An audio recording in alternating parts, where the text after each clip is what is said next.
Dans le petit village reculé de Kiramba, où les maisons de terre séchée s'alignaient sous le soleil brûlant, vivait une femme nommée Madame Amina.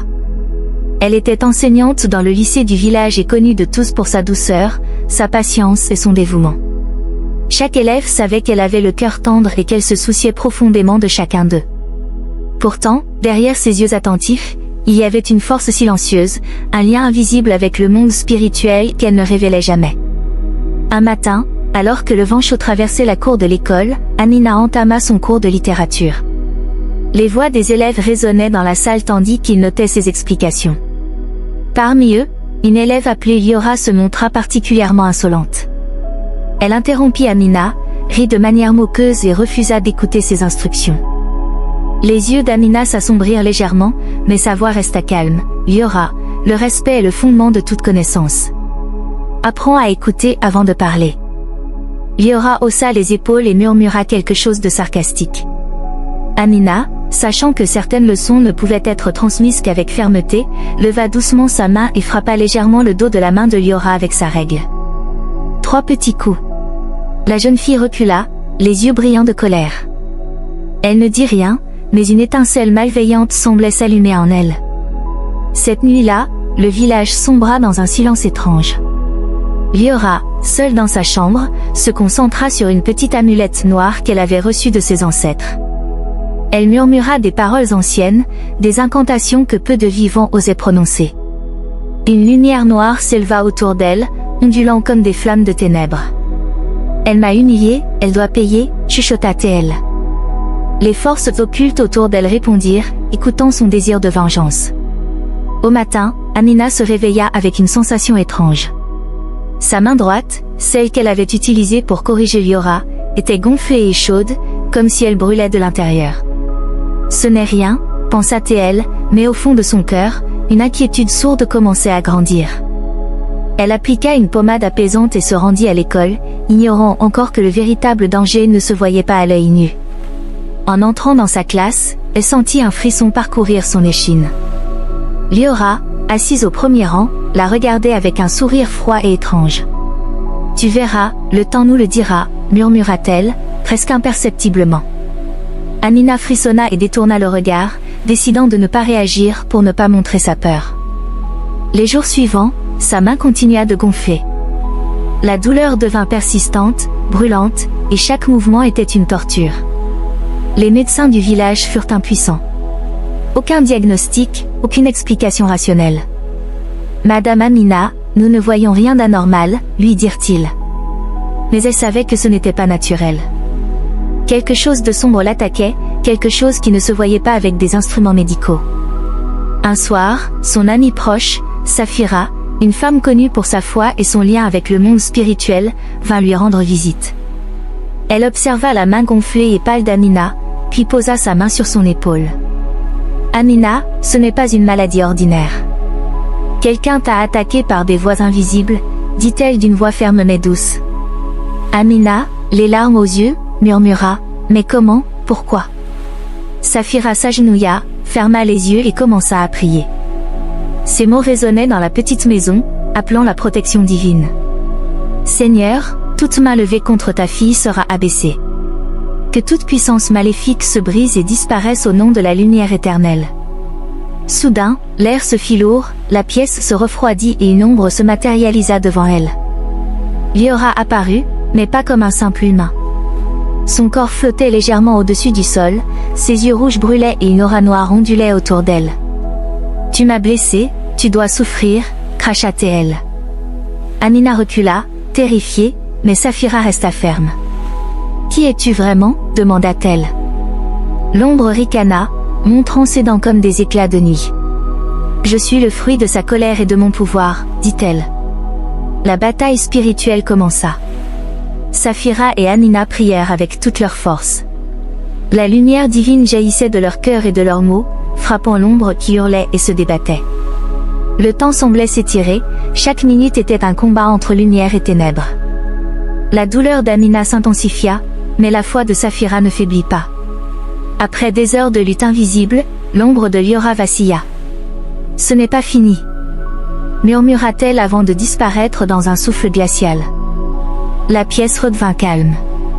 Amina, épuisée, tomba à genoux. Sa main, bien que toujours douloureuse, commença à retrouver sa forme normale. Les jours suivants, Safira guida Amina dans des prières et des jeûnes, scellant toute influence maléfique résiduelle. Les élèves, autrefois influencés par l'ombre de Liora, retrouvèrent leur paix intérieure. Liora, quant à elle, fut confrontée à ses propres choix et finit par se retirer, incapable de maintenir sa haine face à la lumière persistante. Mais le combat ne s'arrêtait pas là. Chaque élève possédait des marques invisibles laissées par l'influence obscure. Amina, guidée par Safira, entreprit de purifier chaque âme par la prière, le conseil et la lumière. Les journées étaient longues, rythmées par des prières, des visions et des confrontations spirituelles. Elle voyait parfois des silhouettes dans les couloirs, des murmures de ténèbres, mais elle ne reculait pas. Chaque chapitre de sa vie scolaire devint un champ de bataille spirituelle. Les forces de lumière et d'ombre s'affrontaient dans des visions, dans les esprits, parfois même dans la réalité physique, avec des élèves en détresse qu'elle devait protéger. L'expérience transformait Amina, sa foi grandissait, son lien avec le divin se renforçait et son autorité spirituelle se manifestait de plus en plus. Les combats culminèrent lors d'une nuit où Liora, plus puissante que jamais, tenta d'attaquer l'ensemble de la classe par une projection spirituelle. Les murs tremblaient, le vent hurlait, et une aura noire envahit la salle. Mais Amina, guidée par la voix divine, plaça ses mains sur le sol et sur le cœur de chaque élève, priant avec une intensité jamais atteinte. La lumière jaillit, purifiant les ombres, et Liora disparut définitivement, sa haine consumée par la foi. À l'aube, le village tout entier sentit le changement. La paix était revenue. Les élèves, avant troublés et rebelles, étaient désormais concentrés, calmes et inspirés. Amina, épuisée mais triomphante, savait que sa mission n'était pas seulement d'enseigner, mais de protéger les âmes, de guider par la foi, et de maintenir la lumière contre les ténèbres. Safira lui sourit. La bataille continue, Amina. Mais tu as montré que la lumière ne faiblit jamais lorsqu'elle est nourrie par la foi et le courage. Amina sourit à son tour. Elle leva les yeux vers le ciel, remerciant pour chaque souffle, chaque épreuve, chaque victoire. Elle savait que dans les moments les plus sombres, la prière et la lumière triomphaient toujours. Après la victoire contre l'ombre de Liora, Amina sentait encore la fatigue peser sur ses épaules. Mais elle savait que la paix dans sa classe n'était qu'un début. Les forces invisibles ne disparaissaient jamais totalement, elles guettaient la moindre faiblesse. Cette nuit-là, alors que le vent sec soufflait à travers les fenêtres, Amina s'assit dans son petit salon, la tête entre ses mains. Une vision apparut devant elle, flottant comme un brouillard lumineux, une silhouette féminine, vieille et vêtue d'une robe argentée, apparut dans la pénombre. Sa voix résonna comme un écho ancien. « Amina, le combat que tu mènes n'est pas seulement pour cette école. Chaque âme marquée par les ténèbres doit être libérée. Chaque esprit troublé doit retrouver la lumière. » Amina sentit son cœur battre plus fort. « Que dois-je faire ?» demanda-t-elle. La silhouette étendit ses mains. « Tu dois marcher dans la foi, même quand l'ombre semble insurmontable. Chaque prière que tu offres est une épée contre l'obscurité. » Puis, elle disparut dans un souffle de lumière, laissant Amina tremblante mais déterminée. Le lendemain, le retour à l'école fut étrange. Les élèves, bien que calmes, semblaient porter des poids invisibles. Certains regardaient leurs camarades avec peur ou confusion. Amina comprit que la victoire contre Liora n'avait pas effacé toutes les marques spirituelles. Elle devait agir, et vite. Elle commença par prier individuellement pour chaque élève après les cours. Les séances duraient parfois des heures. Elle plaçait ses mains sur leur tête, murmurant des prières longues et puissantes. Les élèves, d'abord incrédules, ressentaient une chaleur, une paix soudaine, comme si un voile invisible tombait de leur esprit.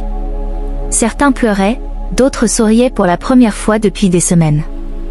Mais les ténèbres ne restaient jamais inactives. Une nouvelle menace apparut, Marnie, une élève qui semblait douce et timide, mais dont l'aura cachait une puissance obscure ancienne. Elle avait été formée par des forces occultes de longue date et avait le pouvoir de manipuler les rêves des autres élèves. Amina commença à remarquer que certains élèves faisaient des cauchemars étranges, qu'ils se réveillaient en hurlant, le visage couvert de sueur. Les visions racontaient toujours la même chose, un groupe d'ombres masquées, dirigé par une silhouette féminine à la chevelure noire, qui cherchait à voler leur volonté et à les plonger dans la peur. Un soir, Amina décida de confronter la source de ce mal dans le monde spirituel. Elle s'assit en méditation profonde dans la grande salle de l'école, entourée de bougies et de prières murmurées. Saphira l'avait initiée à ce rituel, fermer les yeux, purifier son esprit, puis projeter son âme dans le plan spirituel pour voir et combattre directement les forces obscures. Lorsqu'elle ouvrit les yeux de son esprit, le monde autour d'elle avait changé. La salle était immense et sombre, mais de fines lueurs brillaient ici et là, représentant les âmes des élèves encore prisonnières. À distance, elle aperçut Marnie, entourée de ténèbres ondulantes, ses yeux d'un rouge incandescent. « Tu ne peux pas les toucher », murmura Amina d'une voix ferme mais intérieure. Marnie ricana, sa voix résonnant comme un chœur de murmures effrayants. « Tu crois pouvoir me repousser avec tes prières ?» Ses mains éthérées s'élevèrent, projetant des vagues d'ombre vers les âmes lumineuses. Amina sentit le froid envahir son corps astral, mais elle ferma les yeux et appela le feu spirituel. Lumière divine, descend et purifie. Des flammes blanches jaillirent de ses mains, frappant les ténèbres avec une force irrépressible. Chaque cri de Marnie se transformait en vent, chaque attaque se dissipait sous le pouvoir de la lumière. Pendant ce temps, dans le monde physique, les élèves s'agitaient dans leur sommeil. Certains murmuraient des prières instinctives, d'autres semblaient en transe, influencés par la confrontation spirituelle. Les heures passèrent, mais Amina ne faiblit pas. Son souffle, son énergie et sa foi se concentraient sur chaque enfant. Après ce qui sembla être une éternité, Marnie vacilla. Son aura rouge devint grise, ses rires s'éteignirent. Elle hurla une dernière fois avant de disparaître en une poussière sombre, emportée par la lumière. Les âmes des élèves brillèrent intensément, libérées des chaînes invisibles. Le lendemain matin, l'école semblait transformée. Les élèves étaient calmes, attentifs et concentrés, mais quelque chose avait changé profondément. Leur aura spirituelle brillait d'une lueur douce et chaude, perceptible seulement pour ceux qui avaient les yeux de l'âme. Amina, bien que fatiguée, sourit. Elle savait que la bataille contre les forces de l'ombre ne s'arrêtait jamais, mais chaque victoire nourrissait sa force et sa foi. Saphira la rejoignit et posa sa main sur son épaule. « Le combat continue, mais tu es prête. La lumière est avec toi. » Les semaines suivantes furent consacrées à renforcer chaque élève.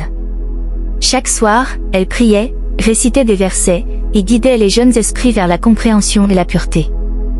Les ténèbres, bien que persistantes, reculaient face à la lumière de la foi et à la détermination d'Amina.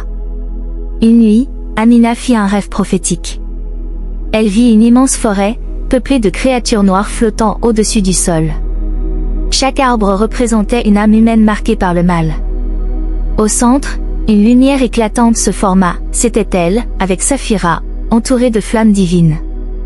Elle s'avançait, et chaque pas purifiait les ombres, libérant les âmes prisonnières. Elle se réveilla, tremblante mais déterminée. Elle comprit que sa mission était bien plus grande que son école, plus grande que le village.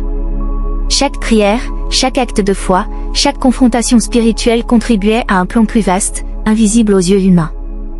Après le rêve prophétique, Amina comprit que chaque élève de l'école portait une part de ténèbres résiduelles, des traces laissées par les attaques spirituelles de Liora et de Marnie. Elle décida d'organiser une séance de purification spirituelle collective, dans la grande salle de l'école, après les cours. Les élèves, intrigués et légèrement inquiets, s'installèrent sur les tapis, tandis qu'Amina et Saphira allumaient des bougies et traçaient des cercles de lumière avec de la craie bénite sur le sol. « Ce que vous allez vivre n'est pas seulement un jeu ou un exercice, » expliqua Amina. « C'est une traversée. Votre esprit doit affronter les ombres en vous, et vous devez rester concentré sur la lumière. » Les yeux fermés, chaque élève sentit un frisson parcourir son corps. L'air se fit dense, presque électrique. Une brume légère, argentée, commença à se former au centre du cercle. Les ombres, invisibles à l'œil nu, réagissaient aux intentions des participants. Les murmures et grincements d'anciens sorts semblaient flotter dans la pièce. Soudain, Liora apparut à nouveau, sous forme spectrale. Son visage était tordu, ses yeux rouges fixant chaque élève. « Vous ne m'échapperez jamais !» cria-t-elle. Mais Amina et Saphira étaient préparées. Elles entonnèrent des prières longues et puissantes, des invocations de lumière qui faisaient trembler l'air autour d'elles. Les élèves ressentirent une chaleur douce les entourer, comme une étreinte protectrice. La silhouette de Liora frappa le cercle avec des éclats d'ombre, projetant des vagues de peur dans l'esprit des jeunes. Certains criaient, d'autres tremblaient, mais Amina maintenait sa voix ferme, ne craignait rien. Dieu est avec nous. Chaque attaque de l'ombre était contrée par la prière et la foi collective. Saphira leva ses mains, et une lumière blanche jaillit de ses doigts, frappant les ombres avec une intensité aveuglante. La salle entière semblait vibrer avec l'énergie spirituelle. Les élèves sentirent leur esprit se libérer, une sensation de poids tombant de leur poitrine. À la fin de cette première session, l'ombre de Liora éclata en milliers de fragments noirs, chacun brûlant et se dissolvant dans la lumière. Les élèves, épuisés mais souriants, ouvrirent les yeux. Ils avaient ressenti le combat, et beaucoup versèrent des larmes, libérés d'un poids invisible qu'ils ne comprenaient pas complètement. Mais les ténèbres étaient rusées. Une nouvelle menace apparut, des cauchemars collectifs. Chaque nuit, les élèves voyaient la même forêt sombre, peuplée de créatures aux yeux rouges et de silhouettes humaines tordues. L'une d'elles, plus grande et plus menaçante, semblait absorber la peur des enfants pour devenir plus puissante. Amina décida d'agir. Chaque soir, elle et Saphira menaient une séance nocturne, où elle guidait les élèves à travers leurs rêves, utilisant la visualisation, la prière et les symboles de protection. Elles apprirent aux enfants à créer des barrières de lumière autour d'eux, à affronter les ombres et à répéter des phrases de foi. Pendant ces sessions, Amina eut une vision intense. Elle se vit flotter dans la forêt de cauchemars, chaque arbre représentant une âme troublée. L'ombre centrale, énorme, tentait de la saisir, mais elle brandissait une flamme blanche, qui réduisait chaque tentacule d'ombre à des cendres scintillantes. À chaque arbre purifié, une lumière jaillissait et montait dans le ciel nocturne, formant une voie claire vers la liberté. La bataille spirituelle devint de plus en plus intense. Certaines nuits, la lumière s'affrontait aux ombres pendant des heures, et Amina ressentait la douleur de chaque enfant, chaque peur, chaque souvenir sombre que l'ombre exploitait. Mais sa foi, nourrie par Saphira et ses prières incessantes, ne faiblissait jamais. Une semaine plus tard, une élève nommée Elina fit l'expérience d'une possession temporaire par l'ombre. Ses yeux devinrent noirs, et sa voix résonna comme un chœur de murmures inquiétants. L'air autour d'elle se fit glacer, et les autres élèves reculaient, terrifiés. Amina s'avança, calmement mais avec autorité. « Elina, écoute ma voix. La lumière est plus forte que l'ombre. » Elle posa ses mains sur ses tempes et commença à prier. La voix de Saphira se joignit à la sienne, formant un chœur de lumière qui pénétra dans l'esprit d'Elina. Pendant ce temps, dans le plan spirituel, Amina vit l'ombre s'agiter violemment. Des éclairs de lumière jaillirent de ses mains, frappant chaque tentacule noir qui entourait Elina.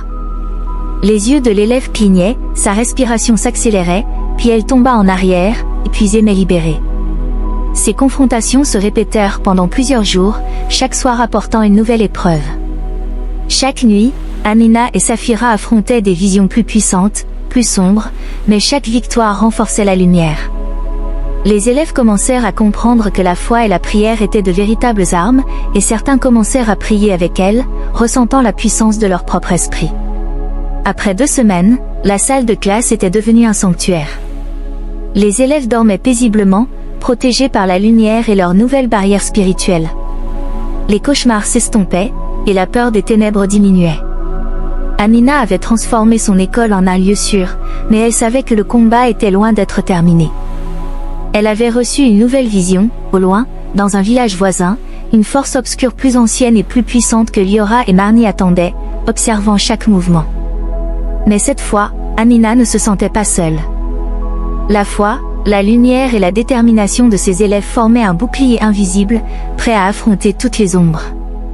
Après la vision du village voisin, Amina comprit que les ténèbres avaient une racine ancienne. Ce n'étaient plus seulement les ombres de Liora et Marnie, mais une entité plus vaste, l'ancienne ombre, une force invisible capable de corrompre les esprits et d'influencer les cauchemars de tous les enfants. Cette nuit-là, elle convoqua Saphira et ses élèves les plus réceptifs.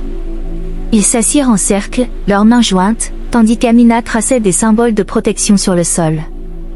Une douce lumière bleue commença à émaner du cercle, illuminant leurs visages et réchauffant l'air glacial de la nuit. Soudain, l'ancienne ombre se manifesta dans le plan spirituel. Une silhouette immense, noire comme l'encre, se mouvait silencieusement dans l'obscurité. Ses yeux rouges brillaient comme deux soleils maléfiques, et une aura glaciale se propageait autour d'elle. Elle commença à murmurer des incantations, des mots anciens qui faisaient vibrer l'air et faisaient frissonner même les plus courageux. Amina prit une profonde inspiration et s'éleva dans le plan spirituel, son corps astral entouré de flammes blanches. « Lumière divine, protège-les » cria-t-elle. Saphira suivit immédiatement, une barrière de feu spirituel entourant chaque élève. Les jeunes sentirent une chaleur protectrice, et la peur commença à diminuer. L'ancienne ombre attaqua. Ses tentacules noirs s'étirèrent, essayant de saisir les âmes des enfants et de les tirer dans un monde de cauchemar éternel. Des cris retentirent dans le cercle alors que la force obscure frappait, mais Amina et Saphira résistèrent. Elles dirigèrent la lumière, frappant chaque tentacule et libérant les âmes qu'ils capturaient. Pendant ce combat, chaque élève expérimenta une épreuve personnelle. Certains furent confrontés à leurs peurs les plus profondes, la solitude, la colère, la trahison, ou la honte. Chaque nuit de bataille devint une session de purification pour chaque âme.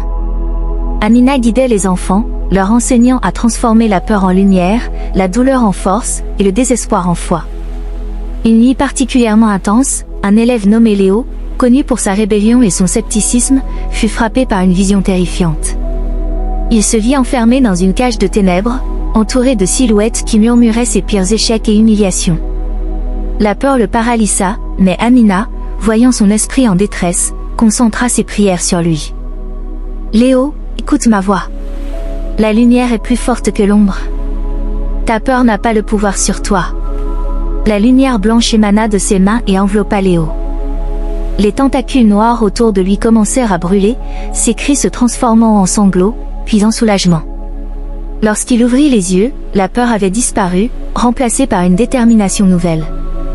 Les batailles se succédèrent nuit après nuit. Chaque confrontation spirituelle devenait plus complexe, plus intense. L'ancienne ombre apprenait des stratégies des élèves et essayait de créer des illusions pour les diviser. Mais Amina et Saphira restaient vigilantes, corrigeant chaque erreur et renforçant la foi de chacun. Après plusieurs semaines, une vision prophétique apparut à Amina. Elle se vit debout sur une colline, un feu céleste l'entourant. Devant elle, toutes les âmes des enfants, brillantes et libérées, se tenaient main dans la main. Au loin, l'ancienne ombre, immense et menaçante, était en train de s'effriter sous la puissance de la lumière collective. Elle comprit que la victoire finale ne viendrait pas seulement de ses prières, mais de la foi et de la lumière intérieure des élèves. Elle commença donc à enseigner aux enfants à canaliser leur propre énergie spirituelle, à créer des barrières de protection et à invoquer la lumière dans leurs cauchemars. La confrontation finale arriva un soir où le ciel semblait s'assombrir au-dessus de l'école. Les élèves se placèrent en cercle, Amina et Saphira au centre. L'ancienne ombre apparut dans toute sa puissance, un mur de ténèbres mouvant et vivant. Elle projeta des vagues d'énergie maléfique, mais cette fois, chaque enfant fit face à sa peur, chaque âme levée vers la lumière. La bataille dura des heures. Les cris, les éclairs de lumière, les ombres qui se dissipaient et revenaient formaient un chaos spirituel. Amina, guidée par la foi, dirigea les prières et la lumière, Saphira renforçant la protection autour des élèves. La lumière des enfants commença à fusionner, créant un faisceau pur et éclatant, qui pénétra le cœur de l'ombre. L'ancienne ombre hurla, frappée par cette lumière collective. Ses tentacules se désagrégèrent, son corps noir éclata en 1000 fragments qui tombèrent doucement sur le sol comme de la poussière. Les élèves, épuisés mais victorieux, ouvrirent les yeux, ressentant une paix et une clarté qu'ils n'avaient jamais connues. Amina, tombant à genoux, remercia Dieu pour la victoire et la force de ses élèves. Chaque enfant avait été purifié, leur esprit éclairé et libéré des ténèbres anciennes. L'école entière rayonnait d'une lumière subtile, perceptible seulement pour ceux qui avaient les yeux de l'âme. Le lendemain, l'atmosphère à l'école avait changé pour toujours. Les élèves étaient plus concentrés, plus calmes, mais surtout conscients de leur propre puissance spirituelle. Ils comprenaient que la foi, la prière et la lumière pouvaient repousser n'importe quelle ombre. Amina et Saphira continuèrent à guider l'école, enseignant non seulement les matières académiques, mais aussi la maîtrise spirituelle et la force intérieure. Les cauchemars disparurent, les ténèbres ne revinrent jamais à cette école. Et ainsi, l'école devint un sanctuaire de lumière, un lieu où chaque enfant pouvait apprendre et grandir, protégé par la foi, la prière et la puissance de leur esprit éveillé. Amina, épuisée mais comblée, savait que la bataille continuait dans le monde au-delà de l'école, mais que chaque victoire spirituelle rapprochait les enfants et elle-même d'une lumière éternelle et invincible. Après la grande victoire sur l'ancienne ombre, Amina comprit que ce n'était qu'une étape. Le monde spirituel était vaste et complexe, et d'autres forces attendaient dans l'ombre, observant la lumière qu'elle avait réunie. Chaque élève, purifié mais encore fragile, devait continuer son apprentissage de la maîtrise de soi et de sa propre énergie spirituelle. Cette semaine-là, Amina organisa une séance de réveil spirituel individuel. Chaque élève fut conduit dans une pièce isolée, où Amina traçait des cercles de protection autour d'eux avec de la poudre bénite et des symboles lumineux. Les enfants s'assirent, fermant les yeux, tandis qu'Amina récitait des prières anciennes pour éveiller leur lumière intérieure. Pour certains, la séance fut douce et réconfortante. Pour d'autres, comme Clara et Yanis, elle devint un combat intérieur intense. Leurs peurs refirent surface sous forme de visions. Clara revit le souvenir de sa mère qui la critiquait sans cesse, tandis que Yanis fut confronté à ses camarades qui le rejetaient. Les émotions étaient si fortes que leur corps tremblait. Amina, concentrée, guida leur esprit à travers ces visions. Ressentez la peur, acceptez-la, mais ne vous laissez pas dominer. La lumière est en vous, et elle vous protège. Peu à peu, les ombres s'éloignèrent et les enfants ressentirent un calme intérieur. Les symboles lumineux sur le sol brillaient plus fort à mesure que chaque peur était transformée en force. Une nuit, alors que la lune était haute et que les élèves dormaient, une nouvelle entité spirituelle apparut, l'ombre du déni, une créature subtile, invisible au monde physique, capable de semer le doute dans le cœur et l'esprit des enfants. Elle commença par infiltrer les rêves, murmurant des phrases pour semer la peur et la confusion. Clara fut la première à ressentir sa présence. Dans son rêve, elle était à nouveau enfant, entourée de ténèbres mouvantes qui murmuraient « Tu n'y arriveras jamais. Tu es trop faible. » Le cœur de Clara battait à tout rompre, mais Amina, sentant l'attaque, entra dans son rêve en esprit. Elle apparut comme une figure lumineuse, tenant une flamme dans sa main. « Clara, écoute ma voix », dit-elle d'une voix ferme et douce à la fois. La flamme se transforma en un tourbillon lumineux qui enveloppa Clara, et l'ombre du déni hurla en reculant. Chaque mot de foi qu'Amina prononçait faisait trembler la créature. Après plusieurs minutes de combat spirituel intense, l'ombre du déni disparut, laissant Clara en paix, plus forte et consciente de sa lumière intérieure. Le lendemain matin, les enfants racontèrent leurs expériences. Beaucoup pleuraient, certains tremblaient encore, mais tous ressentaient une nouvelle force. Amina expliqua, « Chaque peur que vous affrontez dans vos rêves est une victoire. Chaque doute que vous transformez en foi vous rend plus puissant. » Pendant les jours suivants, les batailles spirituelles devinrent plus fréquentes. Chaque nuit, une nouvelle entité apparaissait, testant la détermination et la foi des élèves. Safira et Amina guidaient toujours les jeunes, utilisant des chants, des prières et des symboles lumineux pour repousser les ténèbres. Un soir, une vision prophétique frappa Amina. Elle se vit dans un temple ancien, entourée de statues au visage humain mais aux yeux vides. Chaque statue représentait une âme perdue, victime des forces obscures. Au centre, un trône vide attendait, mais une énergie maléfique s'en dégageait, plus puissante que toutes celles affrontées auparavant. Cette vision signifiait que la bataille finale approchait. Pour la préparer, Amina commença à enseigner aux enfants la maîtrise de la lumière spirituelle, comment canaliser leur énergie, renforcer leur foi et créer des boucliers spirituels autour d'eux et de leurs camarades. Les élèves apprirent à visualiser des sphères de lumière autour de leur cœur, à répéter des phrases de protection et à unir leurs prières pour amplifier leur puissance. Chaque élève développa ainsi une connexion unique avec la lumière divine. Léo, après ses premières épreuves, pouvait projeter des éclats de lumière protecteurs autour de ses camarades. Clara et Yanis pouvaient créer des boucliers et purifier des zones de ténèbres dans leurs rêves. Les jeunes comprirent que leur foi et leur concentration étaient des armes, plus puissantes que toutes les créatures spirituelles qu'ils avaient affrontées. Puis arriva la nuit de la confrontation finale. L'école fut plongée dans un silence étrange. La lune semblait se couvrir de nuages noirs, et l'air se fit glacer. L'ancienne ombre, accompagnée de toutes les entités mineures qu'elle avait corrompues, attaqua le plan spirituel de l'école. Chaque élève fut projeté dans un rêve de combat, affrontant ses peurs les plus profondes, tandis qu'Amina et Saphira guidaient les esprits, dirigeant la lumière et repoussant les ténèbres. Le combat dura plusieurs heures de rêves et de prières simultanées dans le monde physique. Les enfants criaient parfois, pleuraient, mais la lumière collective grandissait à chaque instant. L'ancienne ombre hurla de rage, ses tentacules frappant et se brisant contre les boucliers lumineux. Chaque cri de peur transformé en foi renforçait la lumière. Amina, au centre du cercle spirituel, éleva sa voix, lumière divine, éclairez nos âmes. Brisez les chaînes de l'ombre et protégez ses enfants. Saphira répéta les prières, et bientôt, les éclats de lumière fusionnèrent en un tourbillon pur, frappant directement le cœur de l'ancienne ombre. La créature hurla, se débattit, mais ne put résister.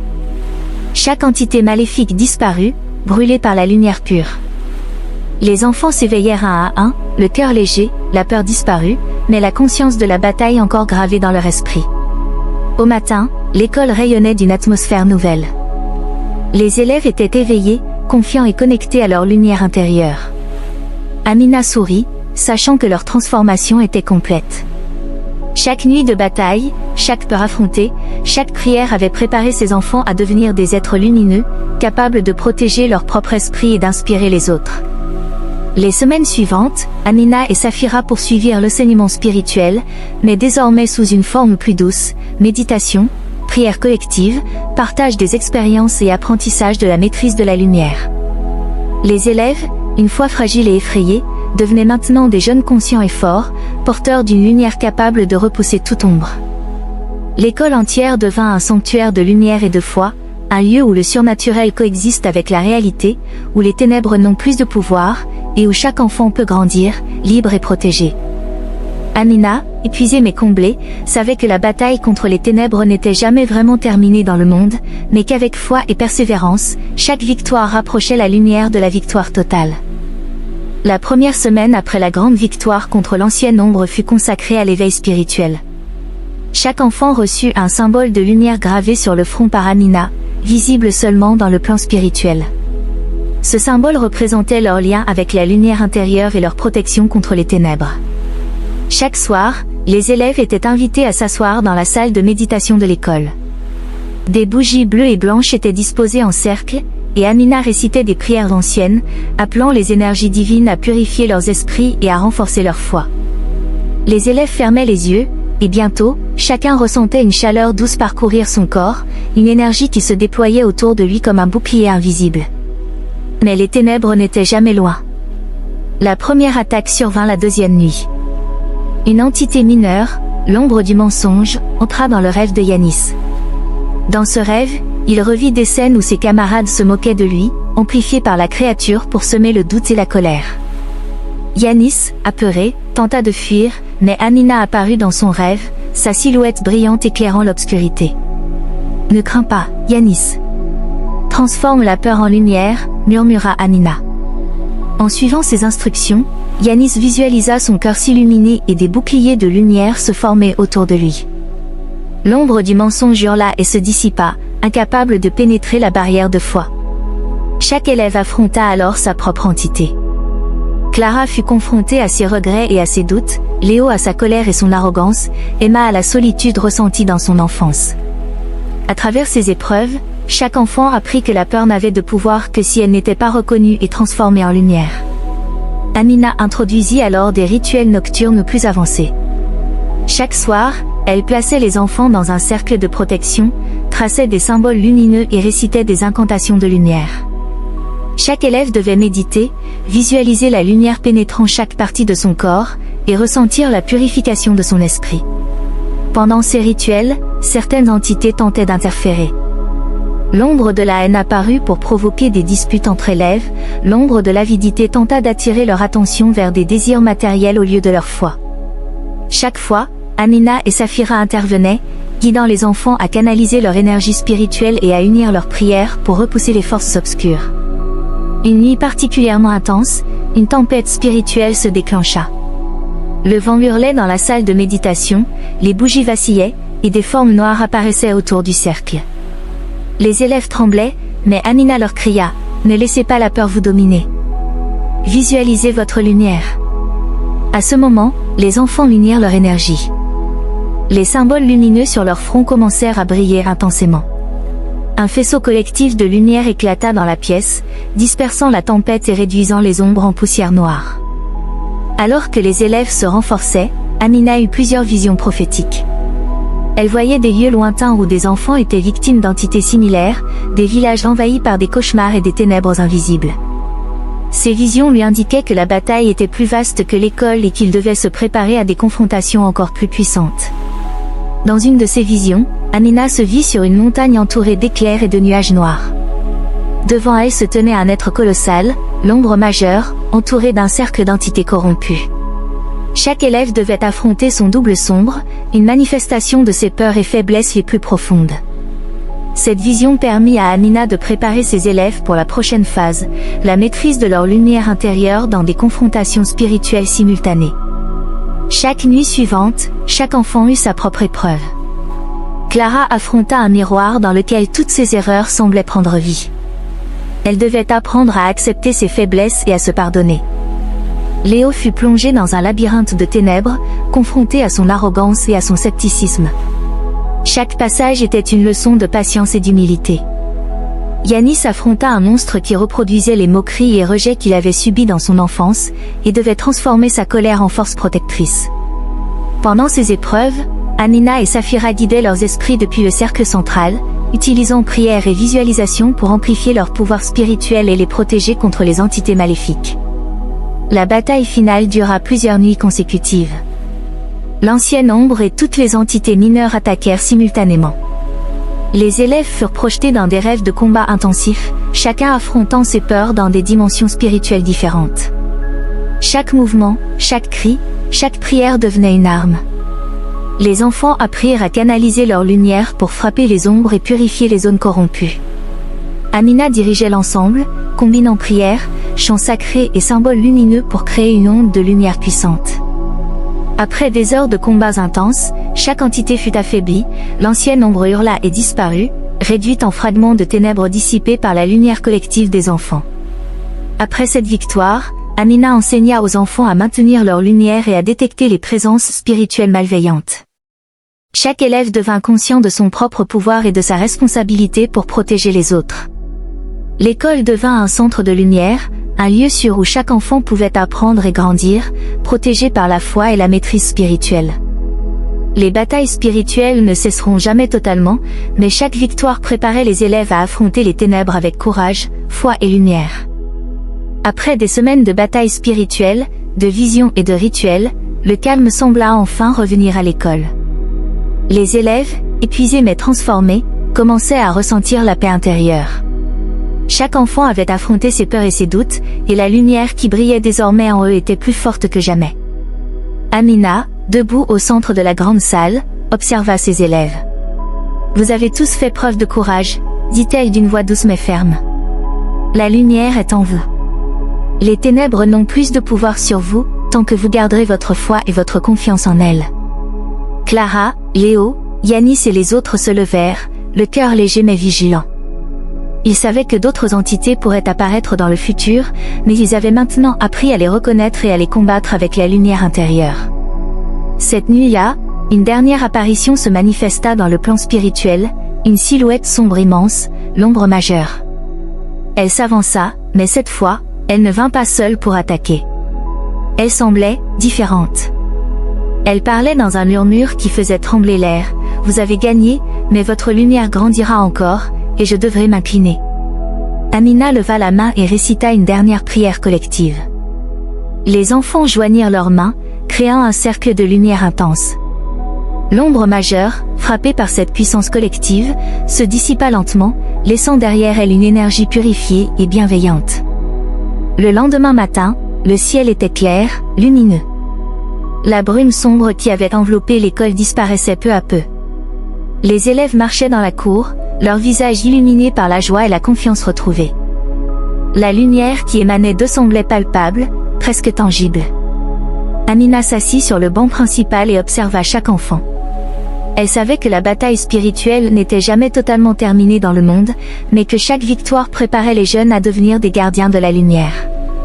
Elle murmura, « La vraie force n'est pas dans la puissance, mais dans la foi et la persévérance. » Saphira, à ses côtés, ajouta, « Chaque obstacle, chaque entité, chaque peur affrontée a renforcé votre lumière. N'oubliez jamais cela. » Les semaines suivantes furent consacrées à l'enseignement et à la consolidation des acquis. Les élèves pratiquaient leurs rituels spirituels, apprenaient à visualiser et canaliser la lumière, et méditaient quotidiennement pour rester en harmonie avec leur énergie intérieure. Le dernier acte de cette grande épreuve fut une cérémonie de lumière. Les élèves, accompagnés d'Amina et de Saphira, se rassemblèrent au centre du terrain de l'école. Chacun posa ses mains sur le sol, et une lumière éclatante jaillit de leur cœur, formant un cercle lumineux immense qui enveloppa l'école entière. Les ombres restantes furent balayées par cette lumière, dissipée à jamais. Amina, observant ce spectacle, sourit, la lumière triomphe toujours des ténèbres. Souvenez-vous, peu importe ce que vous rencontrerez dans le futur, votre foi sera votre bouclier et votre force.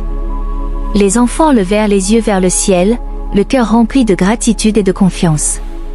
Ils avaient traversé la peur, le doute et la douleur, mais ils en étaient sortis transformés, purifiés et prêts à affronter n'importe quelle épreuve. Dans les jours qui suivirent, l'école devint un lieu de paix et de lumière, reconnu par la communauté pour ses élèves exceptionnels. Ceux qui avaient été faibles ou effrayés étaient maintenant des jeunes lumineux, porteurs de courage, d'espoir et de foi. Amina savait que l'histoire ne s'arrêtait jamais vraiment, les ténèbres pouvaient toujours revenir, mais tant que la lumière persisterait dans le cœur des enfants, elle n'aurait jamais le dessus. Et ainsi se termine cette grande épopée spirituelle. Une histoire de foi, de courage, de purification et de triomphe de la lumière sur l'ombre. Une preuve que même dans les moments les plus sombres, la foi et la lumière intérieure peuvent vaincre toutes les ténèbres.